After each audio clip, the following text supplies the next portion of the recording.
What's the sluttiest thing you've ever done?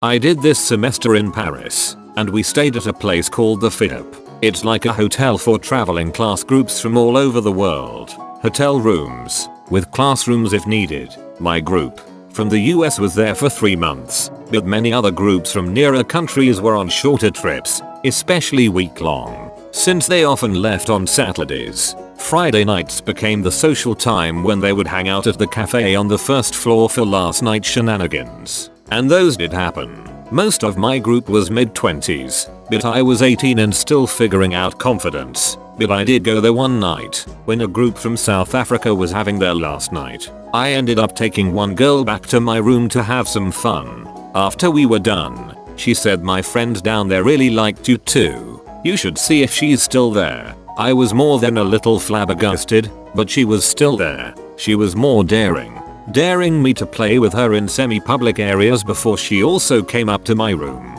The following Monday, as we were getting to class, this kind of mean girl tried to tease me, loudly saying, "So, the worst thoughts. I saw you bringing a girl to your room the other night." I was so oblivious. I answered, "Which one?" The classroom erupted. I've never received so many high fives, and it took a few years before I ever saw a girl blush harder than that mean one.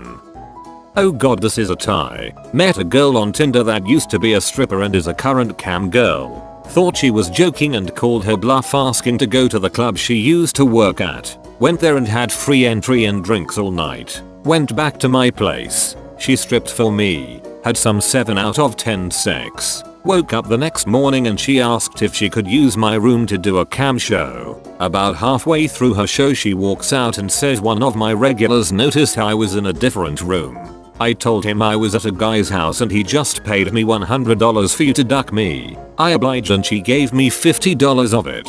Second is there was a supervisor from work. We'll call her Amy. I thought was pretty cute, but she turned down going out twice, so I left it alone. Her friend, we'll call her Belle, an operational manager, step higher than a supervisor, let me know Amy doesn't like going out with people from work, but they go out for drinks all the time and Amy actually had interest in me. Belle and I set up a plan where her and Amy will go out for drinks. Belle will text me where they are, and I'll accidentally run into them. Fast forward to that night, we are all hammered and get a lift back to my place. Belle passes out as soon as she gets to my place and Amy and I go at it. The next morning Amy wakes up and gets a lift to work. Belle wakes up shortly after, rolls into bed with me, and says, "Do I get a reward for helping you out last night?" and proceeds to suck the soul out of me 5 out of 7 night. Probably wouldn't do it again though.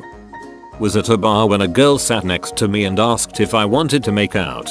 I said yes, partly helped by all the shots downed earlier. Ended up having a threesome with her and her ex in a bedroom upstairs. Only learned their names the day after. The guy ended up becoming my boss a few weeks later. I went to a Southern Baptist school growing up that was insanely strict and overbearing. You would be suspended for basic PDA like holding hands or hugging, and to make matters worse, teachers had eyes on the back of their heads. This made for some pretty rebellious times when a few of us devils would plan ahead to try sneak in a makeout session in the few places we knew we could get away with it. Now, our church chapel doubled as the school theater, and unless we were having mass or theater class, that chapel was locked down 24/7. We were having a dress rehearsal in theater class my senior year, when I was backstage and realized that someone had left the key in the back door exit behind the stage. There were 2 keys on the keychain, and after trying both, I realized they were the same key for the same door. I quickly pocketed one of the keychain and no one was the wiser. This was the kind of good fortune my horny and sexually repressed teen self dreamed about. I had the hots for this girl and we had managed to sneak away several times, make out, and get our hands under each other's shirts a few times too. But nothing more because we were always so scared of getting caught and expelled. Her parents were hardcore Baptists. Dad was a pastor and would never let her go anywhere on weekends, not even to sleep over at a friend's house. She would often slip me a folded note saying the dirty things she wanted to do. "I want to feel you in my mouth. inside me, I want to know what your jizz tastes like, etc. We spent months just needing a place to do it, and finally, this key was my golden ticket to the duck factory. The opportune day arrived when she told me in the hallway before first period, "My sister has junior high choir today, so my mom is coming an hour late to pick us up. You need to get out of study hall last period and meet me behind the chapel." I made up an excuse to the dear old librarian hall monitor that I needed to do work in the computer lab since I was behind on a project. The kind Christian lady let me go easily. Bless her. I casually walked across the campus and made sure to not be spotted heading behind the chapel. Sure enough, she was there waiting for me and we snuck in and locked the door. We both lost our virginity that day inside that holy place, and for 30 minutes we quietly ducked our frustrations goodbye. We felt like normal, happy kids in each other's arms in that dim-lit church. I will never forget the sluttiest thing I have ever heard in all 32 years of my life as she whispered in my ear, "God's watching us. I want you to duck the Jesus out of me." We never did get caught, and if there was a God watching, I'm pretty sure he's the one that left the key in the door for me that day. Banged a dude in the parking lot of the school. Arrived to chemistry class with jizz in my eyebrow. Swiped right onto 100 girls and only matched with a bot. Been there.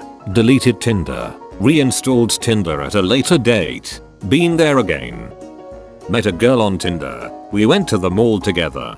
Within a few minutes, we were in her car next to a rather busy car dealership ducking each other's brains out. Dealership workers definitely saw. Nearly every other time we had sex, we were in her car on public property. Last summer, I ran into my former neighbor at the beach. Very attractive woman. She was 42 and I was 20. She watched me grow up. I used to mow the lawn for her. Always admired her from a distance, but naturally, never thought something could happen. She moved away when I was 16. After we bumped into each other, she sends me an Instagram DM. I guess that's the only place she could find me, I dunno, saying that it was good to see me, followed by, and I quote, "I hope it's not creepy to say this, but you're looking really good these days. Game on." She picked me up in her soccer mom mobile and I enjoyed a refined BJ.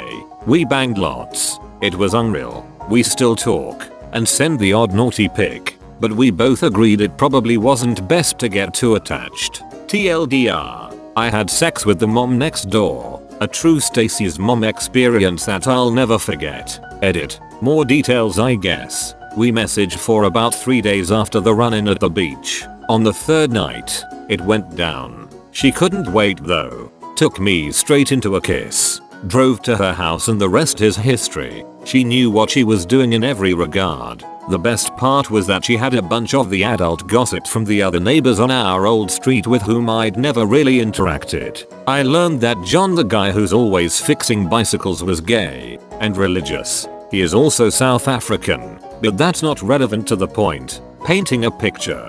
Dude's married with kids and bangs his wife from behind and that's why she has short hair. It all clicked. Was the boy toy for 2 Balinese women. They met me at a bar, brought me around the island with their driver, stayed at hotels. They just said I had to duck them when they said so. This went on for 4 days. I had sex with 2 different girls the same night by telling one I had to work at 9 and told the other I got off work at 9. Also, I did it at my neighbor's that I was dog sitting for. I ducked a guy I had met an hour prior in a small supply closet at a bar in NYC. The door didn't close all the way, and at one point, a busboy was walking up the stairs to go to the rooftop, and he caught us. We frantically were pulling our pants up, apologizing, and he just chuckled and told us to finish. We did not finish. Ducked a girl in the Wet Republic Club pool in Las Vegas that I had met about 90 seconds prior. The only thing I know about her is she was 36 at the time. A girl I'd never met in person before texted me wanna bang at 2:30 AM right after I got home from a party. I took an Uber to her place. I discovered she looked nothing like her pictures. We ducked anyway because I was drunk, and I took an Uber back. I was gone for a total of 47 minutes. The worst part was when she asked me if it was worth dinner as I was leaving.